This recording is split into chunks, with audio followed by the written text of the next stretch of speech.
Putovanje prolazi kroz mnogo faza prije samog polijetanja. Dolazak do zračne luke, prijava na let, sigurnosna kontrola, čekanje u odlaznoj zoni, ukrcaj itd. U svakoj od tih faza, kao stjuardesa, tijekom godina sam primijetila da postoji barem 10 stvari koje mnogi putnici ne znaju, a koje se na zračnoj luci mogu dobiti besplatno. I u 2026. godini te se mogućnosti dodatno povećavaju ili mijenjaju zahvaljujući novim tehnologijama, poboljšanim uslugama te obnovljenim pravilima zračnih luka i aviokompanija. Ovdje ću ti ih otkriti kako bi ih mogao iskoristiti već na svom sljedećem letu. Prvo, jedna važna napomena, kada kažemo besplatno, to ne znači da nema nikakvih uvjeta, ali znači da ne moraš platiti dodatni izravni trošak. Potrebno je ispuniti određene zahtjeve, poput trajanja presjedanja, važeće ukrcajne propusnice ili pripadnosti određenoj aviokompaniji ili operateru zračne luke. Sada krenimo na 10 besplatnih stvari. Prva besplatna stvar, voda za punjenje tvoje višekratne boce. Sve više zračnih luka postavlja stanice za punjenje pitke vode. Ne samo klasične slavine, već moderne dozatore, često s UV filtracijom, namijenjene putnicima koji žele napuniti vlastitu bocu prije ukrcaja. Više nisi prisiljen kupovati skupu flaširanu vodu u terminalu. Ove se stanice uglavnom nalaze nakon sigurnosne kontrole, u zoni odlazaka. Potpuno su besplatne i štede ti novac koji bi inače potrošio na vodu. U 2026. godini obrati pažnju na aplikacije zračne luke koje pokazuju točnu lokaciju tih stanica. Druga besplatna stvar, kvalitetan Wi-Fi i besplatne utičnice za punjenje. Iako besplatan Wi-Fi nije novost, ono što se mijenja u 2026. jest to da srednje i velike zračne luke sve češće nude besplatne premium veze, brže, stabilnije i s automatskim povezivanjem, kao dio strategije poboljšanja iskustva putnika. Uz to, sve je više besplatnih utičnica i stanica za punjenje, za mobitele, tablete, pa čak i bežično punjenje ugrađeno izravno u sjedala u čekaonicama. To ti omogućuje da radiš, gledaš sadržaj ili puniš uređaje bez ikakvog troška. Po dolasku provjeri kartu zračne luke i pronađi zone za punjenje. Treća besplatna stvar. Zone za opuštanje i osnovni odmor. Ako nemaš pristup plaćenom VIP salonu, mnoge zračne luke nude besplatne prostore za odmor. Ležaljke, ergonomske klupe, ponekad sjedala koja se pretvaraju u mala ležišta, a na nekim lokacijama čak i besplatne kabine za kratki san. Ovisno o dostupnosti.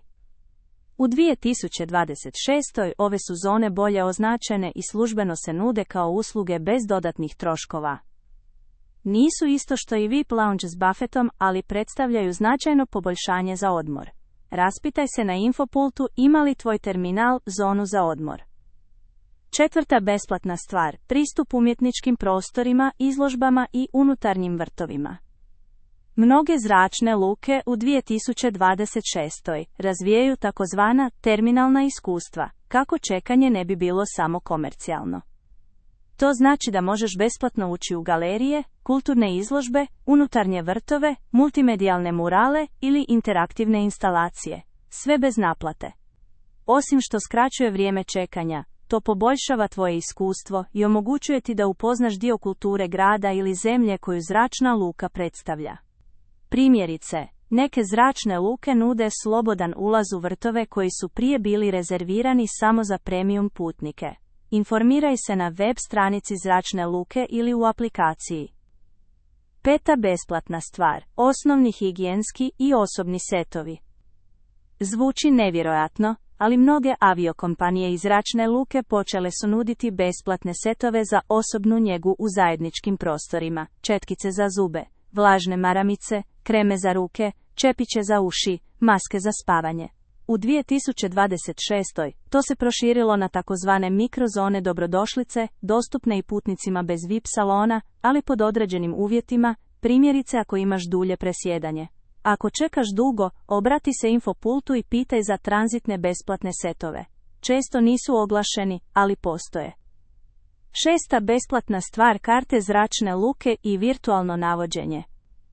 U 2026. mnoge zračne luke uvode aplikacije ili kioske s virtualnim vodičem koji pokazuju najbrži put do tvoje izlazne kapije, procijenjeno vrijeme hodanja, lokacije toaleta, restorana i izlaza u nuždi. Ova je usluga potpuno besplatna. Vrijedna je jer štedi vrijeme, smanjuje stres i sprječava nepotrebno lutanje. Neke aplikacije koriste i proširenu stvarnost. Usmjeriš kameru i vidiš strelice na podu. Iskoristi to. Preuzmi aplikaciju zračne luke ili koristi kioske u zoni odlazaka. 7. besplatna stvar, osnovni prijevoz između terminala i, u nekim slučajevima, do centra grada. U određenim gradovima zračne luke nude besplatan prijevoz između terminala ili čak do centra grada za putnike u tranzitu. U 2026. ta se praksa širi kao dio poboljšanja iskustva putnika na presjedanju. Provjeri ima li tvoja zračna luka besplatan shuttle, primjerice između dolaznog i međunarodnog odlaznog terminala.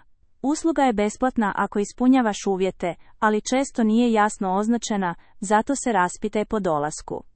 8. besplatna stvar, tuševi za putnike u tranzitu. Mi iz kabinske posade često primjećujemo da neke zračne luke dopuštaju besplatno korištenje osnovnih tuševa za putnike na presjedanju. Ne radi se o luksuznim spa centrima, već o zajedničkim tuševima u tranzitnim zonama.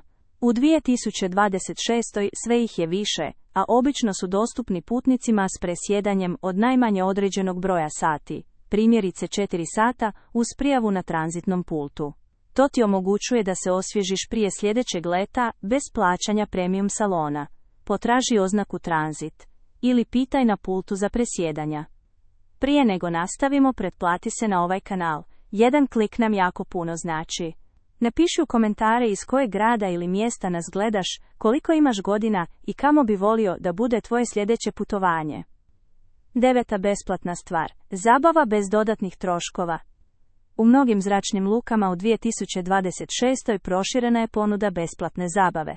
Posudba tableta s filmovima, igre, audioknjige, zone virtualne stvarnosti, često potpuno besplatno. Obično se nalaze u čekaonicama, posebno u velikim zračnim lukama. Iskoristi to umjesto plaćanja streaming servisa. Neke aviokompanije također surađuju sa zračnim lukama i nude besplatan sadržaj za svoje putnike već u čekaonici. 10. besplatna stvar, savjetovanje i personalizirana pomoć putnicima. U 2026. zračne luke i aviokompanije znatno su ojačale svoje službe za pomoć putnicima, infopultove i tranzitne asistente koji ti besplatno mogu pomoći oko promjene izlaza, presjedanja, prometnih veza, viza, izlaznih pristojbi i sličnih pitanja. Kao stjuardesa preporučujem da to iskoristiš, ne samo da je besplatno, već ti može pomoći da ne propustiš let ili ne potrošiš dodatni novac. Pitaj za besplatnu tranzitnu asistenciju. Mnogi putnici to propuste jer žure ravno prema izlazu. Kao što vidiš, ovih 10 stvari posebno je povezano s kontekstom 2026.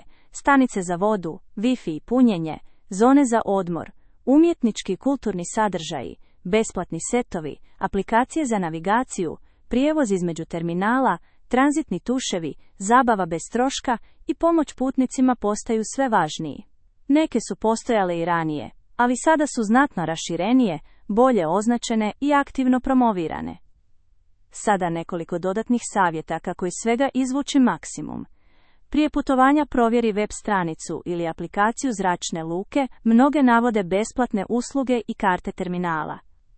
Ako imaš dugo presjedanje, dulje od 3 ili 4 sata, biraj modernu ili nedavno obnovljenu zračnu luku, one obično nude više besplatnih usluga. Prođi sigurnosnu kontrolu s praznom višekratnom bocom i napuni je na stanici za vodu, tako možeš uštedjeti do 2 ili 3 dolara po boci. Iskoristi vrijeme na zračnoj luci za aktivnosti bez troška, prošetaj terminalom, posjeti unutarnji vrt, koristi navigacijsku aplikaciju, osvježi se pod tušem. Uvijek pitaj na infopultu, mnoge besplatne usluge postoje, ali nisu jasno označene. Drži pri ruci ukrcajnu propusnicu i plan putovanja, neke usluge zahtijevaju dokaz da si putnik u tranzitu. Iako su usluge besplatne, poštuj pravila, koristi ih odgovorno i ostavi prostor čistim kako bi ostale dostupne. Neke zračne luke imaju posebne uvjete, poput minimalnog trajanja presjedanja ili ograničenja na međunarodne putnike. Provjeri to unaprijed. Često mislimo da je na zračnoj luci besplatno samo sjedalo u čekaonici i toalet.